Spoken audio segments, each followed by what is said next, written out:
রাস্তায় সারাক্ষণ হাজার হাজার লাখ লাখ গাড়ি চলছে।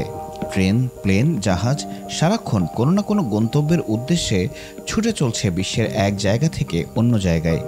তবে জানেন কি, সব কিছুরই একটা শেষ আছে। মানুষের যেমন আয়ু ফুরিয়ে যায়, শেষ গন্তব্য হয় কবরস্থান, তেমনি এসব যানবাহনেরও আয়ু ফুরিয়ে যায় এক সময়। কখনো ভেবে দেখেছেন কি, এসব নষ্ট হওয়া যানবাহনগুলোর শেষ পরিণতি কী হয়? কোথায় যায় এরা? পরিত্যক্ত এসব যানবাহন যন্ত্রপাতি পরিত্যক্ত হয়ে পড়ে থাকে বছরের পর বছর। অবহেলায় এসব যানবাহন হারায় রূপ, সৌন্দর্য। তবে যেখানে তাদের স্থান হয়, সেই স্থানের রূপ যেন বদলাতে থাকে।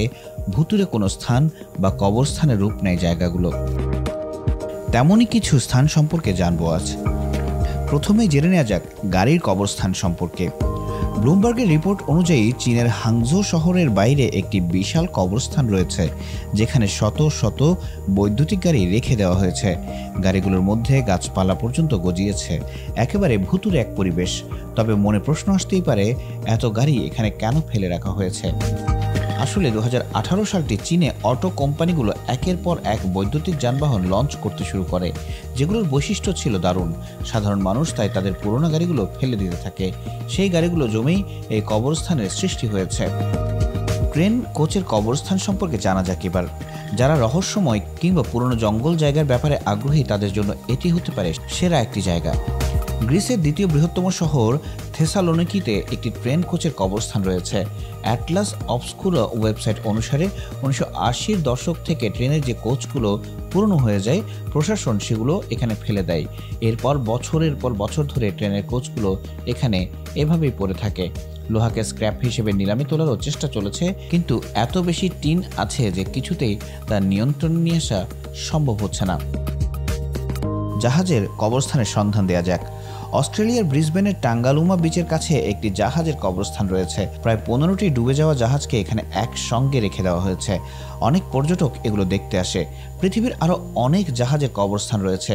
ক্রুজ জাহাজগুলো ভারতের খাম্বাত উপসাগরে পাঠানো হয়, যেখানে সেগুলো স্ক্র্যাপ করে বিক্রি করা হয়।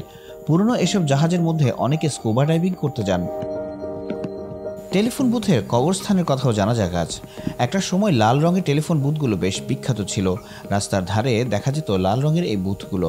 তবে স্মার্টফোনের যুগে এসে এগুলো আর কেউ ব্যবহার করে না, তাই নতুনের জায়গা দিতে পুরনোকে বিদায় নিতে হয়েছে। পুরনো টেলিফোন বুথগুলো সরিয়ে জায়গা খালি করতে বিশেষ ব্যবস্থা নেওয়া হয়।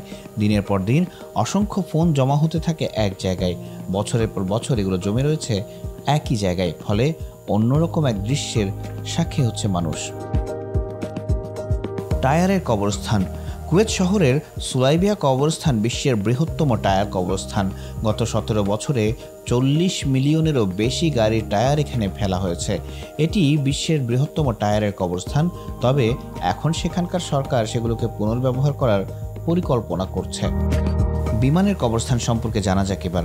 মার্কিন যুক্তরাষ্ট্রের অ্যারিজোনায় বিমানের একটি কবরস্থান রয়েছে, যার নাম ডেভিস মন্টন আর্মি এয়ারফোর্স বেস। এটি বিশ্বের বৃহত্তম বিমান কবরস্থান। এখানে 3200টিরও বেশি বিমান, 6100টি ইঞ্জিন এবং অন্যান্য অনেকগুলো জঞ্জাল জিনিস রাখা হয়েছে।